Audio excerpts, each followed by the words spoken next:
My name is Stephanie Spilka, and I'm the host of the Tech Incubator at Queens College interview series. Today, I'm joined by Margarita Zias.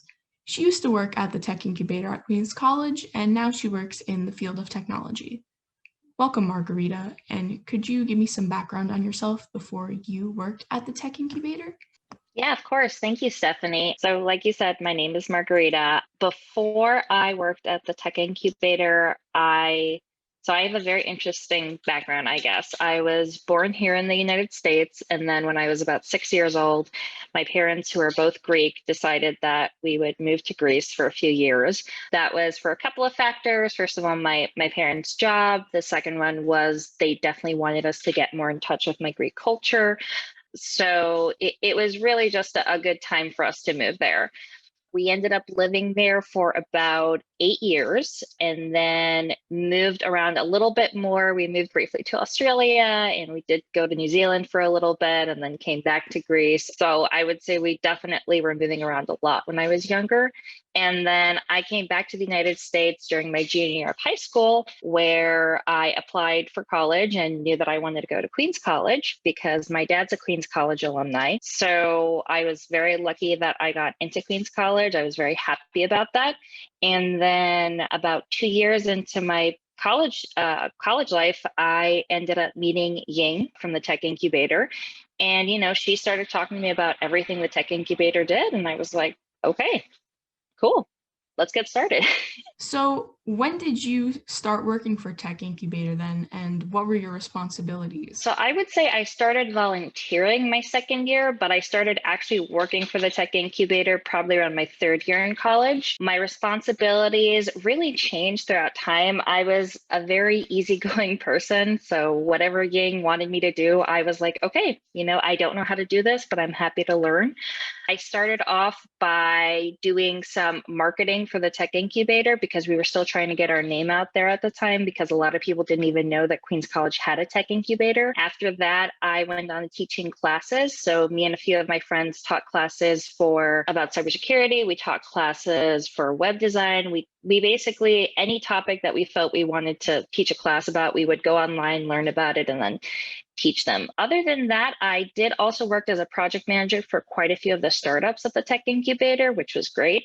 I'm very lucky that we have a lot of great people that have companies at the Tech Incubator, which are always looking to give students like myself at the time opportunities. So that really set me on the course to where I am right now. So I would say those were my main experiences with the incubator. What skills would you say that you gained while working at the Tech Incubator, and how did that set you up for the future?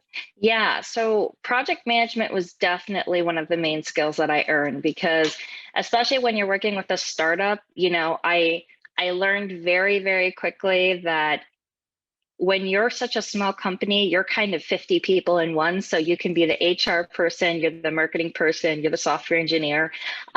So I definitely needed to learn a lot of skills very quickly. And I also needed to learn to balance my time accordingly.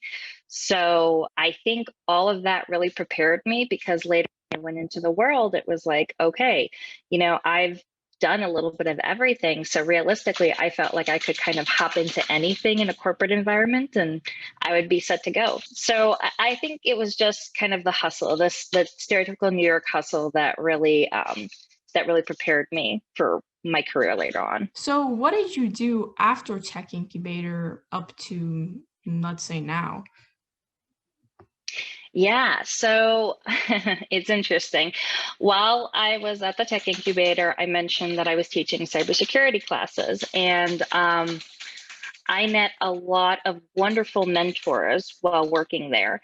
And teaching that specific course. And one of those mentors actually reached out to me at one point and said, hey, listen, I have a company that's looking to hire someone for an entry-level cybersecurity position. I'm not sure if you'd be interested, but, I think you should definitely apply and see how it goes. And I was like, okay, sure. I've got nothing to lose. So I put in an application and next thing you know, I was very lucky. I ended up getting the job, which is where I am right now. So, it all kind of just lined up for me. So I could really say that the incubator set me up for my current career, which I'm very happy with. So, I'll always be grateful to Ying and to everyone at the incubator for helping me get to where I am today. Now on to, I guess, a little more personal question. What attributes of yourself do you consider to create success within your career? So attributes of myself, that's a good question. I know I touched upon adaptability before, so I really think that's really the main attribute that's made me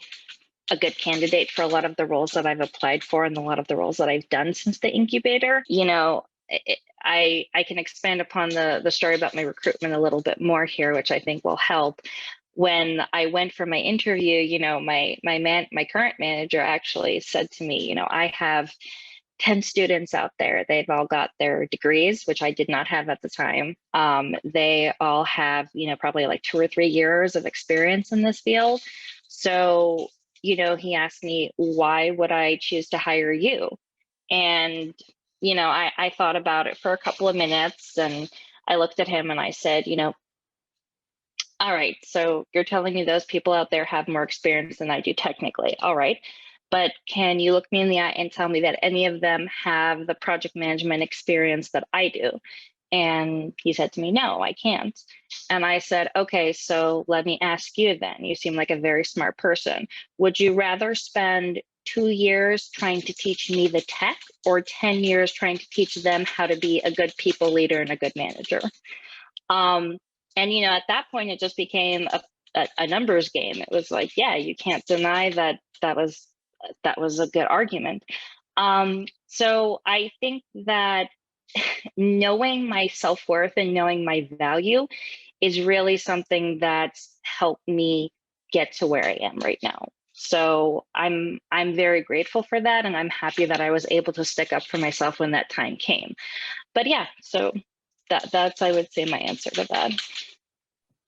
Wow, that's amazing and very important, in a way, a lesson. So, on the flip side, would you say that you've had any like huge failures that have kind of propelled you to learn? I've probably had like 10 times more failures than successes, so that's okay. I fell into the tech incubator because of a complete failure. My second year in college, I was completely overworking myself. I was working 4 jobs and I was going to school full time. And I just was pushing myself to an extreme limit. And that ended up taking a toll on me because I actually ended up getting sick and being on bed rest for about 6 months. So I wasn't allowed to come back to school for 6 months. So I had to miss a whole semester. And that really, really affected me because I had to see all my friends move on in terms of their classes and in terms of their their academic standing. And I was still behind and I just couldn't help but feel like a complete failure. I was like, I tried to burn the candle at both ends. And as a result, it landed me to where I am right now, which was not being able to do anything for 6 months. And, that was definitely a failure. That's how I would consider it because I really did try to do too much. But the other side of it is that, when I came back to Queens College the following semester, when thankfully I was a lot better, I had a lot of free time because I wasn't able to take as many classes as I wanted to, just because I was still recovering. I've had a ton of failures, but that's really the big one I would say that comes to mind. That was definitely a very difficult part of my life. So, to get a little bit more now to the present, I guess, what is your ultimate career goal now? So my ultimate career goal right now, it's something that I've wanted since I was a kid, and it's going to sound a little bit out there, but I always used to say I wanted to be the CEO of Google. It's kind of become a motto for me. It's something that I stick with. That I have to have that goal that seems almost unrealistic for myself because that's what pushes me to get better and better. But even if it's not the CEO of a company like Google, I really don't have my eyes set on that specifically.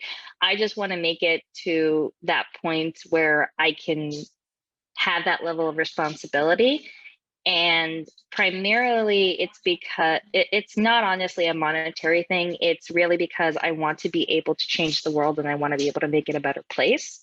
And I think that being in such a position will give me that opportunity.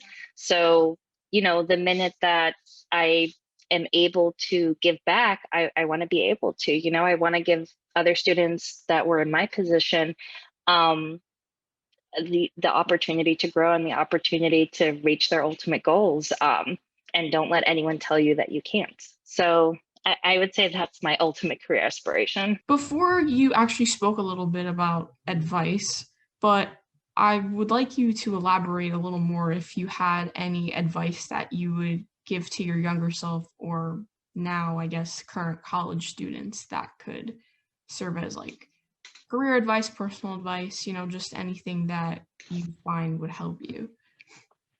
Yeah, of course. I mean, when I'm asked for something like that, I like to look back on myself and what I really needed. Especially as a younger woman, I think I look back on it. But of course, this is applicable to anyone and everyone. It's not just, it's not just for any specific group.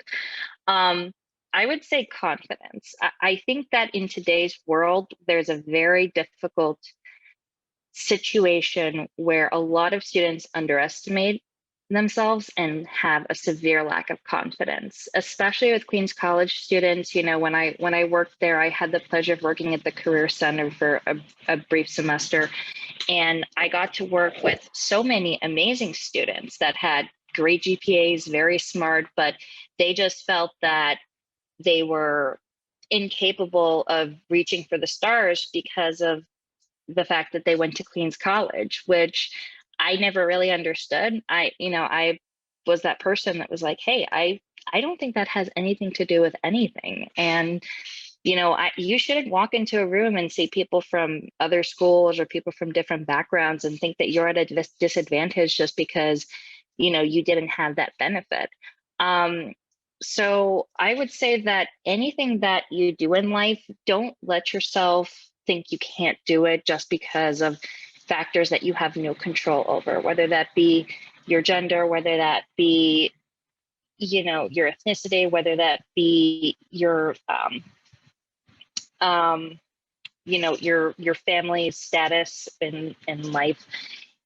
It really comes down to you. If you walk into that room confident and you think you can do it, nothing else at that point is going to matter. I know what you're talking about. I've seen it myself too. I mean, I'm a current student and I'm kind of lucky. I don't really feel that way. I like to see everything as like an opportunity, but I know what you're referring to. So that kind of concludes all my questions for today, but thank you, Margarita, for coming again. And it's really been a pleasure speaking with you and hearing about your story and for sharing everything.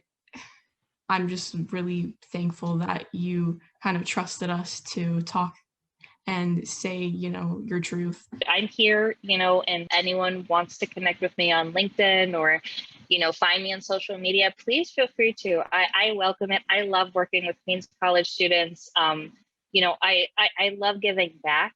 So if you do want to connect with me, don't be scared. Like, send me a message on LinkedIn and say, hey, Margarita, I'd love to talk.